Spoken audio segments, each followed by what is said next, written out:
Hello everyone and welcome to my video on survival phrases. So this is going to help you with the basics of Spanish. Now Spanish is spoken widely in many countries, so we have North and Central America, Europe and Africa, South America and places like the Caribbean, so you might be familiar with some of the countries.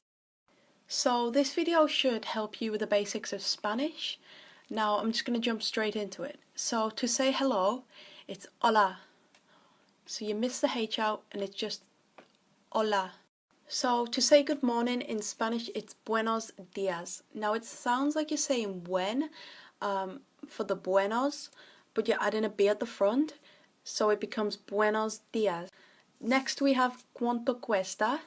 Now, because this is a question, you've got to rise your voice towards the end and also say it a little bit faster.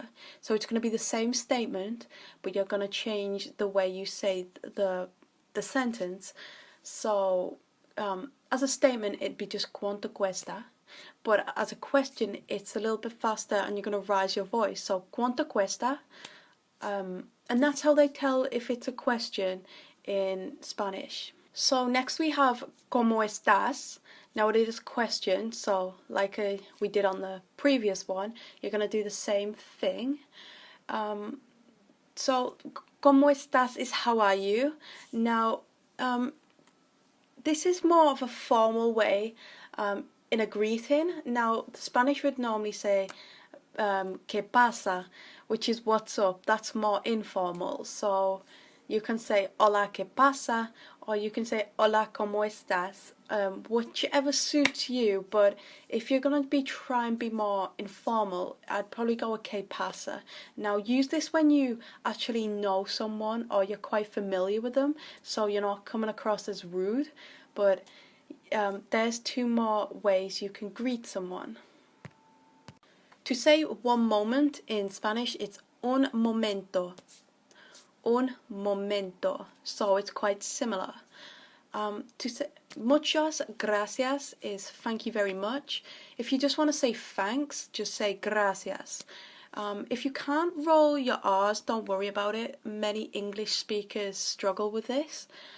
But if you do want to sound more native, as a native Spanish speaker, it's best to learn how to roll your R's. So to say where's the nearest hospital in case you need help or you have an emergency, this is ¿Dónde está el hospital más cercano? Now I'll go through this a little bit slower. So we have ¿Dónde está?, which is where. Then we have el hospital, so the H is silent. Más cercano, so the fer is more like we are saying the in English, so it's cercano. It's a bit tricky, that ending, but the more you practice it, the better you'll get at it.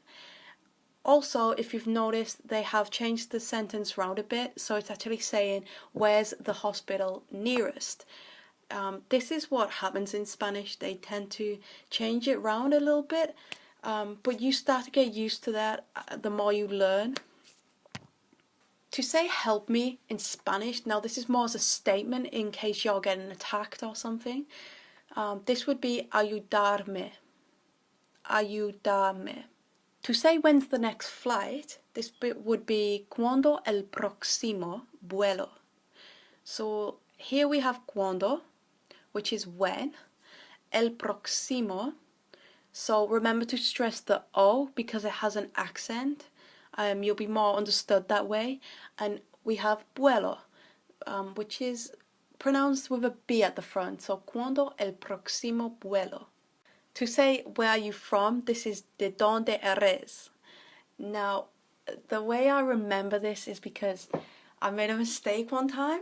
I was at work and we had a Spanish speaker come in they were actually from Spain, and I asked ¿Dónde está?, which is where is. Now he was looking at me like where is what type of thing, but I meant to say ¿De dónde eres?. So I mean, I made a mistake, but I always remember it now because I learned, and that's probably the best way you will learn, because you're going to make not thousands, but a lot of mistakes, and you just got to put yourself out there and start trying to speak with people.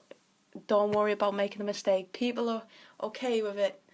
To say yes, we have sí. To say no, we have no. Sí or no. To say you're welcome, this is de nada. Now this translates to don't mention it, but the Spanish use it to say you're welcome, so de nada. To say please, this is por favor. We have those rolled R's in there. Por favor. So it's a vor towards the end. Por favor. To say where's the police station, this is ¿Dónde está la comisaría? So we have ¿Dónde está?, which is where's, and la comisaría, the police station. Now remember to raise your voice towards the end and say it a little bit faster so they understand it's a question. So this next one's for when you're at a restaurant or a cafe and you want to see the menu. You would ask, ¿Puedo ver el menú, por favor? So this is a question, so you're going to have to go a little bit faster with it and raise your voice. First we have puedo, which is I can, but because it's a question, it changes around to can I. Then we have ver, sí, that is to see, that's the verb. So this is pronounced with a B, ver. El menú, por favor. So altogether we have puedo ver el menú, por favor. Next we have salud. Now this would be more as a celebration. Everyone puts their drinks up and says salud. This means cheers, so pretty simple. Next we have hasta luego, which means see you later. So you might say this at the end of a conversation to your friend, just like we do in English when we say see you later type of thing. So this is hasta, so the H is silent, luego, luego, hasta luego. To say sorry to someone, this is lo siento. So we have lo siento, lo siento. To say where are the toilets, this is ¿Dónde están los baños? So we're asking where, but we have an N at the end because it's plural and we're talking about they. Where are they? So ¿Dónde están los baños? So adios is quite commonly known already, so it won't be that hard to pick up. Just remember to stress the O, adios, and then that's pretty much everything you need to know. So with that being said, that's everything for this lesson. I hope this has helped you. Any inquiries or questions, just leave them in the comments.